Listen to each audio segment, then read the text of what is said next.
اور جب حضرت خدیجہ الکبریٰ نے اپنے قافلے کے ساتھ بھیجا، یعنی ملک شام بھیجا مصطفیٰ کو اپنے تجارتی قافلہ لے کر کے، اور جب حضور قافلہ لے کر کے گئے تو حضرت خدیجہ الکبریٰ نے اپنا ایک خادم، اپنا ایک غلام بھیجا تھا، اور کوئی عام عورت نہیں تھی حضرت خدیجہ، ملکہ عرب لقب تھا،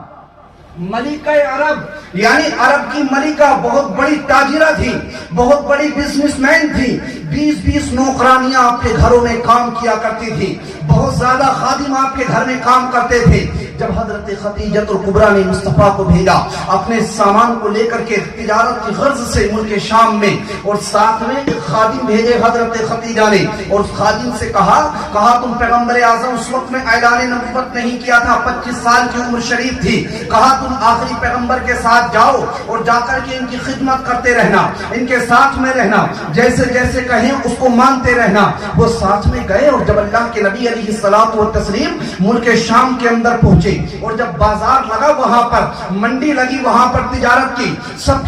کے سب تو جھوٹی قسمیں کھا رہے تھے، سب کے سب لات و عزا کی قسم کھا رہے تھے، اپنے جھوٹے معبودوں کی قسم کھا رہے تھے۔ اللہ کے نبی سے کسی نے کہا کہ لات و عزا کی قسم کھائے، حضور نے فرمایا کہ میں لات و عزا کی قسم نہیں کھا سکتا۔ پھر کہا کہ کیوں؟ کہا کہ اس لیے کہ میں ایک خدا کی عبادت کرتا ہوں، میں بسم اللہ شریف پڑھتا ہوں۔ حضور نے وہاں پر قافلے کا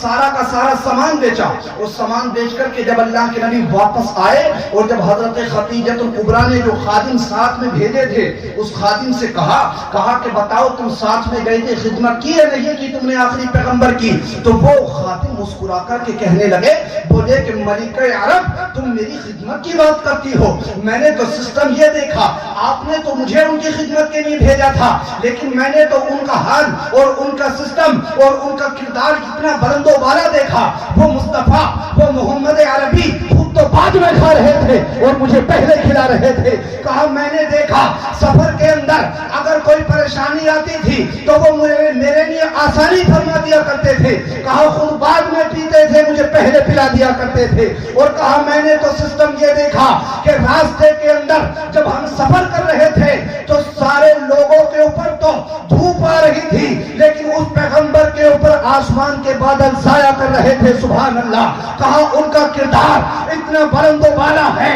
کہ ملک شام کے اندر سب کے سب لوگ جھوٹی قسمیں کھا کر کے اپنے مال کو فروخت کر رہے تھے، لیکن وہ پیغمبر حق و صداقت کے ساتھ جب آپ کے مال کو بیچ رہا تھا تو اس ملک شام کے اندر کسی کا مال اتنی قیمت پر نہیں بکا تھا جتنی قیمت پر آخری پیغمبر نے تمہارے مال کو بیچا تھا۔ بے شک سبحان اللہ سبحان اللہ۔ کہا کوئی نہیں تھا ان کے مماثل، کوئی نہیں تھا ان کی طرح۔ یہ تعریف سنی ملک